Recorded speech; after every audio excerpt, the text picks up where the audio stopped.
be changing my laptop screen on my Dell Studio 1569. I started by powering the computer off and removing the battery. Now I'm going to remove each screw in all four corners and remove this black bezel. Okay, once the bezel is removed, we have to take out each of these three screws, and this one at the top on both sides. That bezel can be tricky. I used a flathead screwdriver to help pry it off all of these clips. Okay, so I have the screws out at the top, and I was able to leave the most left one, the most right one in, and now we're just going to lay the screen down.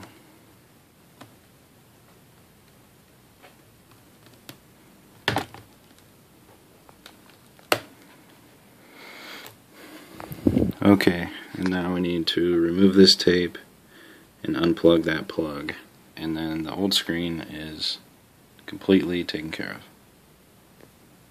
Okay, so the old plug is out.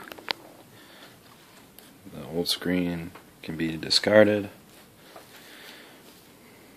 I have the new screen here.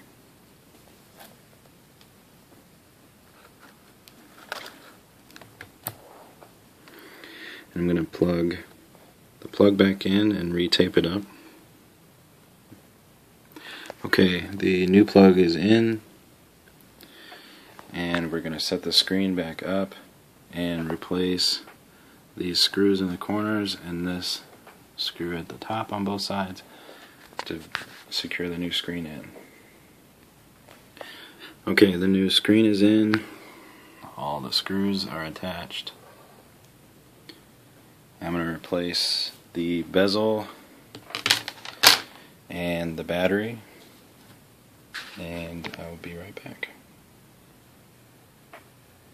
Okay, I put the battery in and booted it back up, and it looks like we have a perfect screen. The whole thing took me about 15 minutes. Thank you, and good luck.